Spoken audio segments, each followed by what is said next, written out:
2টি ডিম দিয়ে চুলার মধ্যে কিভাবে আমি পাউন্ড কেক তৈরি করেছি সেটাই আপনাদের মাঝে শেয়ার করব। তো ভিডিওটি আশা করি ভালো লাগবে। খেতে টেস্ট কেমন হয়েছে সেটাও আমি ভিডিওর শেষে আপনাদেরকে বলে দিব। তো আমার তৈরি করা কেক দিয়ে আজকে হচ্ছে পরিবারের সবাইকে নিয়ে চা দিয়ে কেক খেলাম আর কি নাস্তা হিসেবে। তো অনেক ভালোই লাগতেছিল। তো ব্লগটি শুরু করা যাক। আসসালামু আলাইকুম, বিটো উমেস ওয়ার্ল্ডে আপনাদেরকে স্বাগতম। কেমন আছেন সবাই? আমি আলহামদুলিল্লাহ ভালো আছি। সচরাচর আমি যেভাবে কেক বানাই সেভাবেই কেক বানাতে বসে গেছি রুমের মধ্যে। তো আমি তো এরকম ভাবে কোনো ডেকোরেশন করে বসি নেই আর কি। তো কেউ কিছু মাইন্ড করবে না। এখন হচ্ছে উপকরণগুলো দেখাচ্ছি। প্রথমে হচ্ছে 1 কাপ ময়দা নিছি, তারপর হচ্ছে 2টা ডিম, আর হচ্ছে 1/2 কাপ তেল, ভ্যানিলা 1/2 চা চামচ, তারপর দুধ 3/1 কাপ মেজারমেন্ট কাপ দিয়ে, আর বেকিং পাউডার 1 চা চামচ। চিনির পরিমাণটা আমি দেখাবো পরে। আর এটা হচ্ছে মিল্ক এসেন্স দিছি আমি। ভ্যানিলা এসেন্স অনেকে ইউজ করতে পারেন, এটা আপনাদের ইচ্ছা। তো এই যে এটা দিয়ে হচ্ছে আমি মিল্ক এসেন্সটা দিব। তো আমি আবার বানানোর সময় আপনাদেরকে বলে দিব যে কোনটা কতটুকু পরিমাণে দিতেছি। তো চিনিটা নিব হচ্ছে 1 কাপ পরিমাণে নেওয়ার নিয়ম আর কি। তো বাট আমি আরো কম নিব, মানে 1/2 কাপ থেকেও আমি কম নিব, কারণ হচ্ছে আমার আম্মুর যেহেতু ডায়াবেটিস, সেখানে আমি চিনিটা খুবই কম দিচ্ছি আর কি। প্রথমে চালনি দিয়ে শুকনো উপকরণগুলো চেলে নেব। তো 1 কাপ পরিমাণ ময়দা আর হচ্ছে বেকিং পাউডার 1 চা চামচ দিয়ে এখন হচ্ছে আমি এগুলো চেলে নিচ্ছি একটা বলের মধ্যে। আর ডিমগুলো কিন্তু অবশ্যই নর্মাল টেম্পারেচারে হতে হবে। আর আমি দোকান থেকে সবসময় মানে ইমিডিয়েট এনেই আমি হচ্ছে কাজ করি আর কি। কেকের কাজটা আমি ফ্রিজ থেকে নামিয়ে নর্মাল টেম্পারেচারে এনে করি না, কারণ অনেক সময় আমার কেকটা হয় না, সেই জন্য আর কি। আর পাউন্ড কেক কিন্তু এত সফট হয় না, এটা আমি আগেই বলে দিচ্ছি। অনেকে বলতে পারেন যে পাউন্ড কেক কেন সফট হচ্ছে না। যারা জানেন আর কি, যারা জানেন না তাদের উদ্দেশ্যে বলা, পাউন্ড কেক কিন্তু দোকানের কেকগুলোর মতো হয়, এত সফট হয় না আর কি। তো এখন হচ্ছে শুকনো উপকরণগুলো চেলে নিয়ে একসাথে মিক্স করে নিচ্ছি বেকিং পাউডারের সাথে ময়দাটা। উপকরণগুলো বোঝার সুবিধার্থে আপনাদের জন্য আমি ডেসক্রিপশন বক্সে লিখে দিয়েছি, আপনারা একটু কষ্ট করে চেক করে নেবেন, তাহলে হচ্ছে দেখে দেখে বানাতে আপনাদের জন্য সুবিধা হবে। আর বাচ্চারা কিন্তু বাইরের মানে দোকানের কেকগুলো অনেক বেশি পছন্দ করে, তো আপনারা বাচ্চাদের জন্য বিশেষ করে এই কেকটা তৈরি করতে পারেন, ওরাও খেতে পছন্দ করবে ইনশাল্লাহ। যারা আমার ফেসবুক পেজ থেকে দেখতেছেন তাদের জন্য আমি কমেন্টে লিখে দেবো উপকরণগুলো, আপনারা একটু কষ্ট করে চেক দিয়ে নেবেন। এখন হচ্ছে চিনি আর তেল দিয়ে আমি বিট করে নিব। তো চিনিটা দেখেন আমি 1/2 কাপের মতো দিয়ে আরো কমিয়ে নিচ্ছি, তাও কিন্তু একটা মিষ্টি হয়ে গেছিল।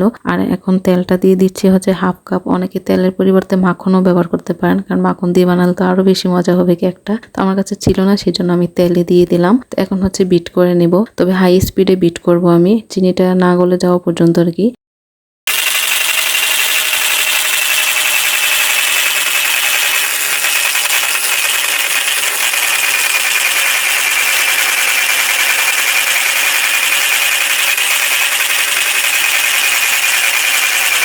চিনি তেল একসাথে মিক্সড হয়ে গেছে, চিনিটাও গলে গেছে। এখন হচ্ছে একটা একটা ডিম করে বিট করে নিব। প্রথমে একটা ডিম দিয়ে দিচ্ছি ভেঙে, তারপর হচ্ছে বিট করে নিব, তারপর আরেকটা ডিম দিব।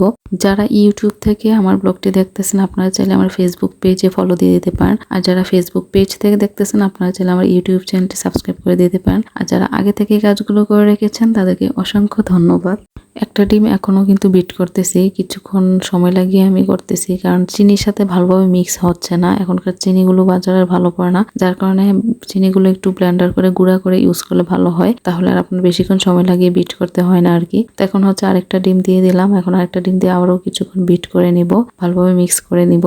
পাউন্ড কেক তৈরি করতে গিয়ে একটা জিনিস লক্ষ্য করলাম, অনেকক্ষণ লাগিয়ে বিট করতে অনেক বেশি সময় লাগে, কারণ তেলের পরিমাণটা বেশি থাকে, তেল আর চিনিটা মিক্স হতে অনেক বেশি সময় লাগে, যার কারণে আর কি একটু বেশি সময় লাগে। তো এখন হচ্ছে দুধ দিয়ে দিতেছি 3/1 কাপ পরিমাণ। আমি তো মেজারমেন্ট কাপ দিয়ে সবগুলো উপকরণ দিতেছি, এটা আপনারা দেখতেই পারতেছেন। এখন হচ্ছে মিল্ক এসেন্স দিয়ে দিব। মিল্ক এসেন্সটা দিব হচ্ছে 1/2 চা চামচ। অনেকে এটার বদলে হচ্ছে ভ্যানিলা এসেন্সও দিতে পারেন, বাট আমার কাছে মনে হলো যেন মিল্ক এসেন্সটা দিলে ভালো লাগবে আর কি। তো এই তো দিয়ে দিলাম। এখন হচ্ছে আবার এগুলো মিক্স করে নিচ্ছে। এই যে দেখেন এখন কিন্তু ভালোভাবে তৈরি হয়ে গেছে, এগুলো ভালোভাবে মিক্সও হয়ে গেছে। এখন কি করব, শুকনো উপকরণগুলো দিয়ে আমি আবার বিট করে নিব, তবে একবারে দিব না, 2বারে দিব। অনেকে চাইলে 3বারও দিতে পারেন। যেহেতু আমি একটু বিকেলবেলা হয়ে গেছি, একটু তাড়াতাড়ি বানাবো, সন্ধ্যার সময় নাস্তা হিসেবে খাবো, যার কারণে একটু তাড়াতাড়ি দিয়ে দিতেছিলাম আর কি। তো অর্ধেক দিয়ে দিয়ে এখন হচ্ছে আবার বিট করে নিচ্ছি, ভালোভাবে মিক্স করে আবার বাকি উপকরণগুলো দিয়ে দিব আর কি। এই যে বাকিটাও দিয়ে দিলাম, দিয়ে তারপর এখন একসাথে মিক্স করে নিচ্ছি। তো বিট করে নিচ্ছি আর কি ভালোভাবে। তো এই কাজটা করতেছি হচ্ছে আমি প্রত্যেকটা কাজে হাই স্পিডে করছি। আর এই মিক্স করার বিষয়টা আপনারা মিডিয়ামেতে রেখেও করতে পারেন, আবার লো স্পিডেও করতে পারেন, এটা হচ্ছে ডিপেন্ড করে হচ্ছে আপনাদের মানে বিট করার উপর আর কি। তো আমি মেবি মিডিয়াম স্পিডে রেখে করতেছিলাম আর কি, কারণ না হলে তো ময়দাগুলো উড়ে উড়ে যাবে। তো এই যে দেখুন এদিকে ভালোভাবে মিক্স হয়ে গেছে।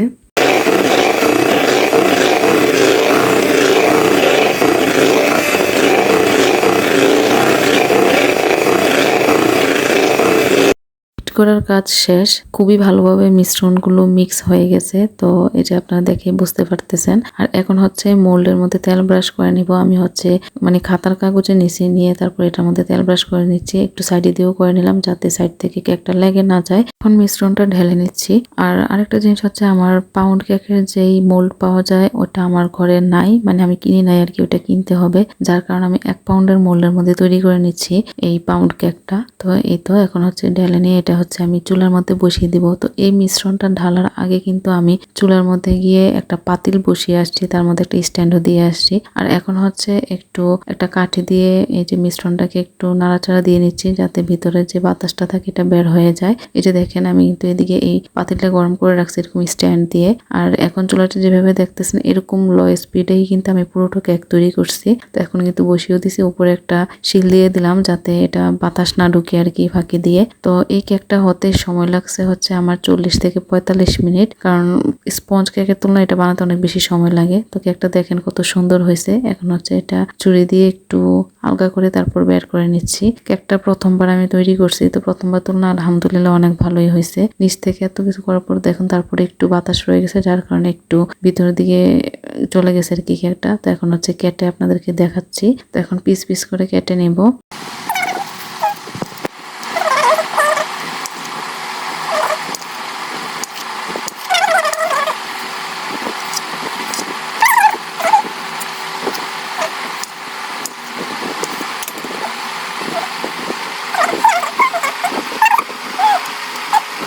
কাজিন আমাকে ভিডিও করে দিতেছিল, তো তখন কেকটা কাটার পর ওরে একটু দিলাম, আমিও 1 পিস খাইলাম আর কি। তো খাওয়ার পর আলহামদুলিল্লাহ টেস্ট অনেক ভালো ছিল যা বুঝলাম। তো আমার আম্মু কিন্তু 1 পিসই খাইতে পারছে, কারণ কেকটা তারপর মিষ্টি হয়ে গেছে। তো আম্মুর জন্য বানালাম, উনি ভালোভাবে খেতে পারলো না, এটা একটু খারাপ লাগছিল আর কি। তো যাই হোক সমস্যা নেই, আমি আবার আমার আম্মাকে বানিয়ে খাওয়াবো। তো এখন হচ্ছে দুধ চা বানিয়ে নিয়েছি, ভাবলাম কেক আছে দুধ চা থাকবে না তা কি করে হয়। তো অনেকদিন পর দুধ চা তৈরি করতেছি, কারণ ফাঁকি দিয়ে অনেকদিন খাই নাই, ভালো লাগে না খাইতে। তো এখন হচ্ছে মুড আছে যার কারণে খাবো আর কি বানিয়ে। তো একদিকে হচ্ছে আমি, আমার বোন আর কাজিন ছিল, আর আব্বু মুটা দিয়ে আসছে চা অন্য রুমে। তো এখন হচ্ছে আমরা কেক দিয়ে খেয়ে নেবো আর কি। তো টেস্ট আলহামদুলিল্লাহ ভালো ছিল। আপনারা এটা এই রেসিপিতে বানিয়ে দেখতে পারেন, আপনারাও সাকসেস হবেন। আর তখন আমি বলি নাই যে পাতিলের নিচে তাওয়া ছিল, আমি স্ক্রিনে লিখে দিছি মানে চুলাতে বসানোর সময়, কারণ ডিরেক্টলি পাতিলটা বসালে তো আমাদের ওই যে কেকটা পুড়ে যাবে বা পাতিলটা পুড়ে যাওয়ার সম্ভাবনা আছে। তো যার কারণে পাতিলের নিচে একটু তাওয়া দিতে হয় আর কি। তো এখন হচ্ছে আমি মজা করে কেকটা খেয়ে নিচ্ছি। তো আজকের ব্লগটা এই পর্যন্ত, আশা করি আপনাদের কাছে ভালো লেগেছে।